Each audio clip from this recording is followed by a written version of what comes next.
attention, ça glisse. Et oui, il pleut en Belgique. Aujourd'hui, il ne fait pas beau du tout.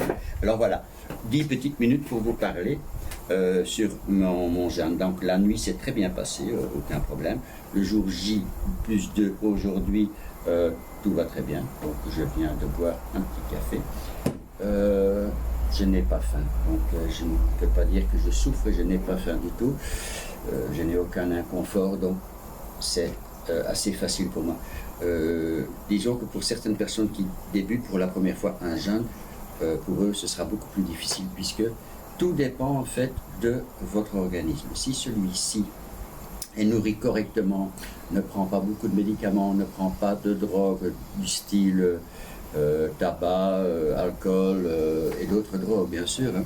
Donc si le corps ne doit pas supporter tout ça en temps normal, durant le jeûne, il n'a pas beaucoup de choses à évacuer. Qu'est-ce qui se passe durant le jeûne? Donc le corps profite pour nettoyer. Quand je dis nettoyer, il le fait chaque fois votre corps. Entre deux repas, il fait le ménage. C'est un peu comme... Mais si vous avez une femme de ménage qui vient chez vous, mais qui doit faire le repassage, elle doit faire le linge, elle doit nettoyer par terre, elle doit faire les poussières, je veux dire, elle ne sait pas en même temps cuisiner. Donc, il faut laisser un petit peu de temps au corps pour pouvoir se réparer, nettoyer. Voilà, c'est ce qui se passe durant le jeûne.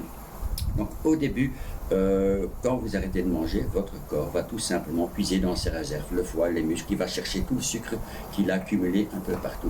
Le sucre, il ne peut pas le stocker, donc il doit le convertir. Donc c'est ce qui se passe. Quand il a fini de prendre tout son stock de sucre partout, il va commencer à puiser dans les réserves. Et c'est pour ça qu'on va commencer à maigrir, parce que tout simplement, dans le foie, les graisses sont converties en corps cétonique qui va être sa nourriture pour les jours qui suivent durant tout votre jeûne.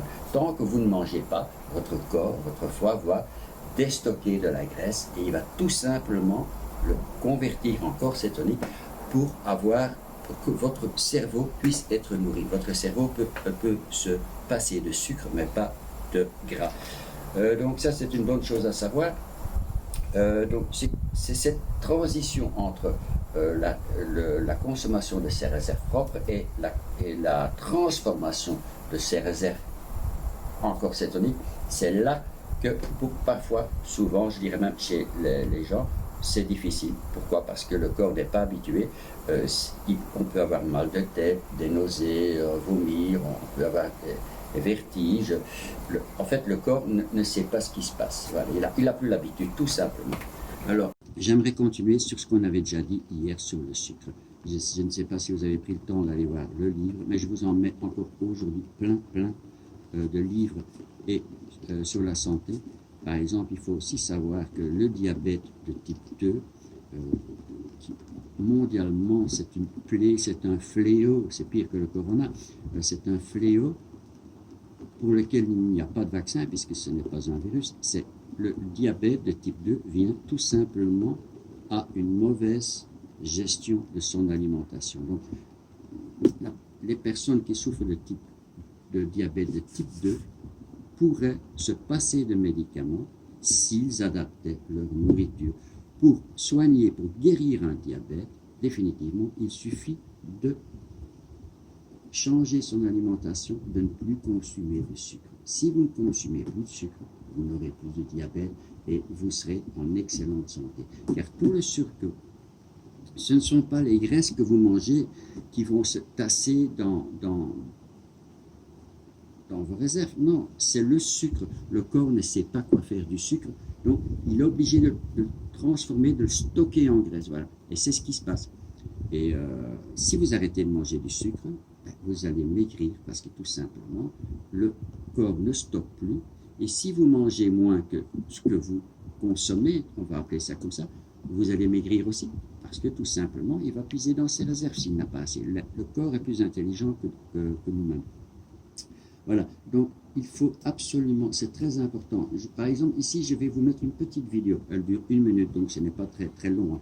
Par exemple, ça vous explique la différence entre le chocolat au lait et le chocolat noir. Il faut savoir que le chocolat au lait, sur 100 grammes, vous avez à peu près 55 grammes de sucre. Donc, imaginons que vous avez 100 grammes, vous avez un pot de 55 grammes de sucre que vous avalez, vous avalez peut-être 20-25 grammes de mauvaise graisse, et il reste quoi? Il reste quoi du chocolat? 10-15%, et plus tous les autres produits. Donc la petite vidéo explique bien tout ça, que effectivement, mieux vaut manger le chocolat noir que le chocolat au lait. Vous prenez par exemple le Nutella, je fais vite parce que je ne voudrais pas dépasser les 10 minutes. Quand vous prenez du Nutella, vous prenez n'importe quelle pâte à tartiner au chocolat, n'importe, vous avez une grosse quantité de sucre sur les 100 grammes, puis vous avez une grosse quantité d'huile. Finalement, il ne reste rien comme chocolat. La même chose en confiture, qu'elle soit bio, qu'elle soit sans sucre, c'est encore pire. Parce que prenez une confiture, regardez la composition. Sur 100 grammes, vous avez 50-60 grammes de sucre. Est-ce que vous trouvez normal de manger? C'est comme si vous mangiez en mangeant une tartine avec 100 grammes de confiture dessus, c'est comme si vous mangiez 12 cuillères, petites cuillères à café. Est-ce que vous voyez manger 12 cuillères à café? Personne ne le ferait, c'est impossible. Pourquoi? Parce que le corps le refuserait. 60 grammes d'un coup comme ça, il refuse. Qu'est-ce qui se passe? C'est parce que les industriels et la nature fait que, en mélangeant le sucre avec le gras, ça passe, il n'y a plus aucun problème. Vous ne pouvez pas consommer une grosse quantité de gras ou une grosse quantité de sucre, c'est impossible. Votre corps stoppe. Par contre, mélanger le gras avec le sucre, c'est comme si votre corps était court-circuité. Voilà. Donc c'est aussi simple. Le sucre est un parasiteur de votre organisme. Si vous arrivez à, peut-être pas drastiquement, tout à fait, tout arrêter le sucre, non, mais de temps en temps, vous permettre une petite gâterie, oui, mais le reste de la semaine, imaginons 6 jours, vous mangez correctement, sainement, sans sucre, et le 7e jour, vous faites un petit extra, une petite barre, un petit chocolat, ce que vous voulez, mais vous allez voir la grande différence. Parce qu'il ne faut pas oublier que le sucre appelle le sucre. Donc, imaginons que vous mangez une barre de chocolat, ça va donner encore autre chose, une boisson sucrée. Une boisson sucrée va d'office vous amener à une autre boisson sucrée. Le sucre appelle le sucre. Par contre, le gras n'appelle pas le gras. Donc, demain, je parlerai de cholestérol. Il faut retenir une seule chose. Le sucre est responsable des problèmes cardiaques et est responsable des cancers. Il y a d'autres paramètres également, mais le plus gros responsable, c'est lui. Il faut oublier que les lipides ainsi que le cholestérol, les oméga 3, les gras saturés soient nocifs, dangereux pour le corps. C'est tout à fait le contraire. Ils sont bénéfiques au corps. Vous avez besoin des gras. Si vous n'avez pas de gras, vous mourrez. Votre cerveau ne peut pas continuer à fonctionner sans cholestérol. Il en a besoin. Alors, le problème d'aujourd'hui, c'est que la médecine, avec les statines pour faire baisser le cholestérol, a ouvert la porte à la maladie du siècle, qui est le cholestérol en fait. Le cholestérol, ils vous font croire que c'est un danger. Moi, j'avais un taux de cholestérol inimaginable par le passé, inimaginable. Je vous raconterai ça demain, mon histoire avec le cholestérol, comment j'ai réussi à surpasser et accepter par moment. Vous allez comprendre demain dans ma vidéo que je vais préparer sur le cholestérol. Alors, sucre non, lipides, bonne graisse, oui. Voilà, et si vous voulez vraiment tout savoir sur le jeûne, je vous dirais, il existe de sites fantastiques, expliqués de long en large, bien mieux que moi. Je ne suis qu'un petit amateur. Je ne peux que l'expliquer avec mes simples mots, alors qu'eux l'expliquent beaucoup plus intelligemment que moi. Alors c'est le site de Thierry Casasnovas. Bonjour.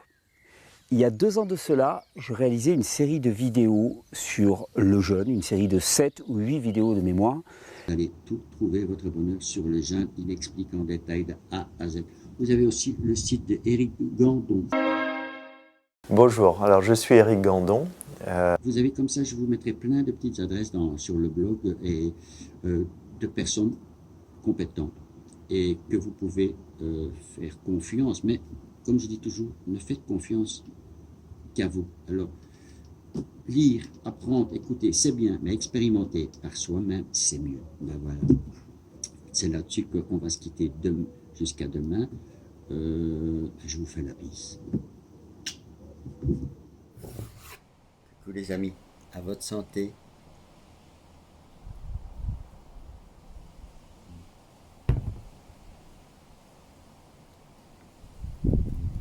Excellent.